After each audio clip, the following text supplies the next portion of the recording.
Hi, Chris Duff over at Serious Land Capital, vacant land funding partner.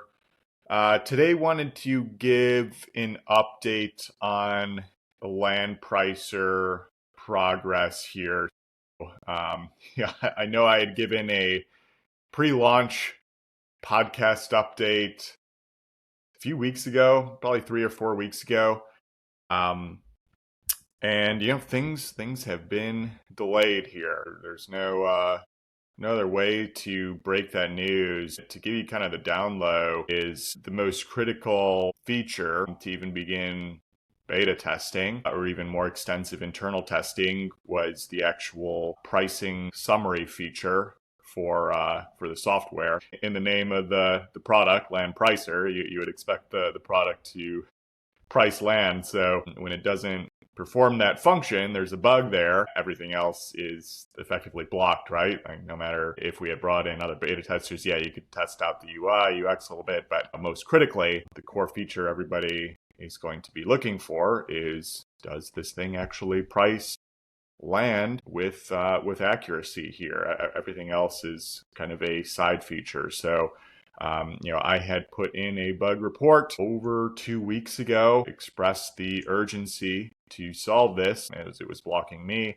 There were other various UI updates, great, things were getting smoothed out. I've tested a lot of those. It's actually, demoing with us internally pretty well there, but I just wasn't able to get this bug fixed with the engineering team in a quicker fashion. And so, I'm not particularly technical myself from a coding perspective. So, there's only so much I can kind of indicate to an engineering team when it comes to, okay, here's how I think this issue should be addressed, besides, just indicating the urgency here. And so the engineering team's perspective was they needed to build out a simulation of effectively all the various pathways that Land Pricer could go down, because that was going to reveal what the issue was on the back end for the pricing summary not properly calculating. Well, time went by and I was expressing near daily requests for updates here, but just felt a bit in the dark. And I was getting responses, hey, this simulation is more difficult than we imagined, and we're going to need more time here. And this is in the midst of when I'm starting to make some more public proclamations. Hey, I'm about to give out beta invites at the end of this week. I said that like 2 weeks ago. Then the following week after, I'm not lining up. It's a bit of a reputation hit from the purported completion time from the engineering team. And so, frustration's naturally been growing, and it's been, much harder to get a firm response on what's going on. And it's not like I can dive into the code base and kind of look at this myself either, because that's just not my expertise. Plus, while we do have a US-based project manager, there is a Pakistani-based engineering team. So there's a bit of a time zone difference as well in terms of getting timely responses with somewhat limited overlap. So I kept ringing the alarm bells, trying to figure out what is going on with this issue. And, we have a whole, task manager via ClickUp,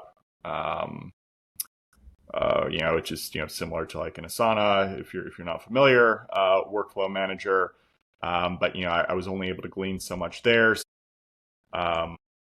Finally, this week was able to arrange, all right, I want all these other various tasks on pause, put all hands on deck, including the more expensive project manager, US-based project manager, to solve this simulation issue.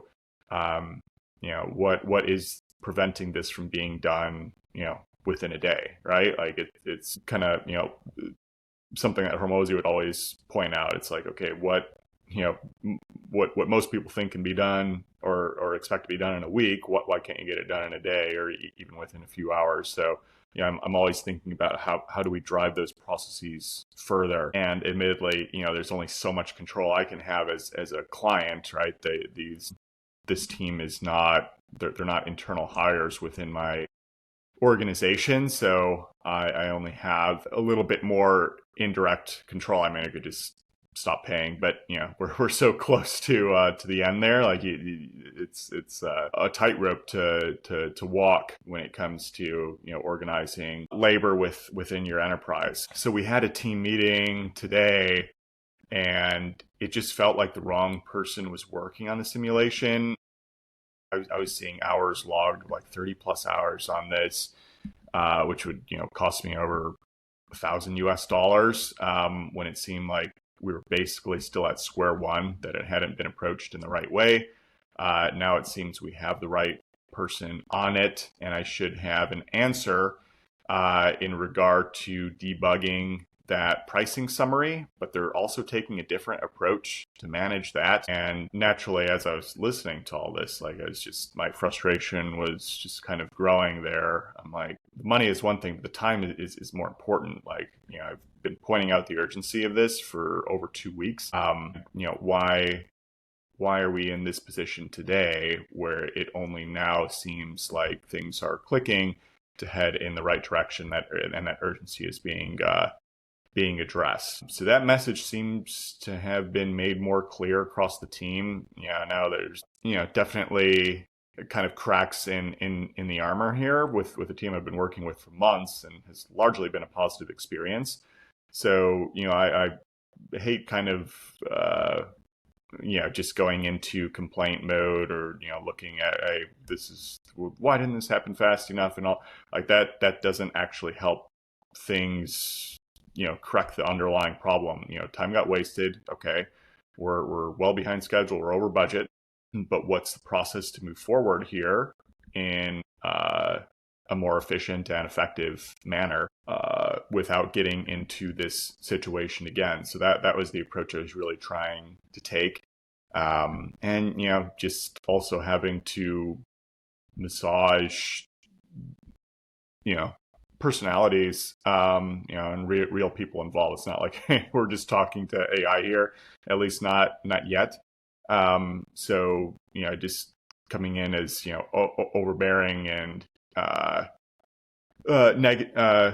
having a negative attitude is just, it's not, in my experience, is not the most conducive to getting quality work done and encouraging people to be excited about the project that we're working on. So, I always try to really take that step back. Okay, here's like clear issue. I'm not happy about this. Here's all these points on where there was, various failures along the way. What are we going to do to ensure this isn't going to happen again? And how can we solve, this key blocker ASAP? And I think the US-based project manager took a lot more ownership of that, and I was monitoring his management skills in relation to the engineering team, which I found pretty effective. But at the same time, I was just wondering what happened these past 2 weeks.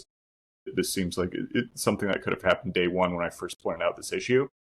So that to me was the disconnect there. But ultimately we settled on, hey, and there were various other tasks where they were just falling by the wayside too, even though I was tracking them on the task manager. Like, if only one person was working on the simulation, there were other backlog of tasks. And that's always the risk, right? When you work with agencies, you're not always going to be the number one priority. In fact, you certainly aren't going to be the number one priority in relation to just the agency managing its own business. So you have to kind of keep that in mind. But how can you still encourage the work that needs to get done in regard to my own business? So that was kind of all the various thoughts that were going on in my mind here. And also understanding, okay, that this is part of what I signed up for in terms of the dynamic at play, but still was overall a pretty negative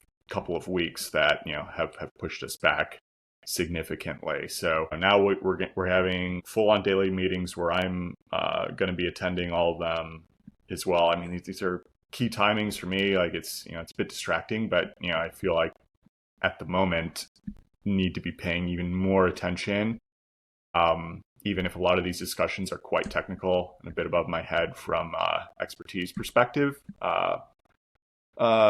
in regard to skill set.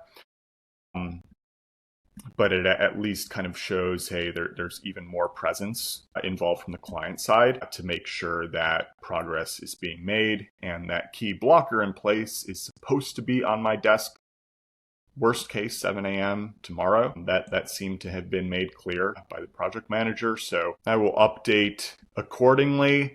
But I just wanted to share both an overall update where we're at with land pricer. Obviously disappointing, been pretty frustrating from my side, but also just sharing how I approached it, some of the considerations at hand, and what the path is forward to find a solution and figure out how to close out this problem, smooth things out going forward, so we can get this testing underway here ASAP and get this product out to you, because I know so many people keep asking me about it, and I keep having to say it's delayed. It's not a good feeling, not the best from a reputation side, so wanted to at least give you all an update from my end there. More to come, hopefully much better news the remainder of this week. Thanks for tuning in. Subscribe and share. Send over any deals to seriousland.capital, and check out my zero-cost due diligence on Land Daily Diligence Facebook group Mondays and Thursdays. And obviously, I just mentioned Land Pricer, which you can check out landpricer.ai. With that, take care. Bye.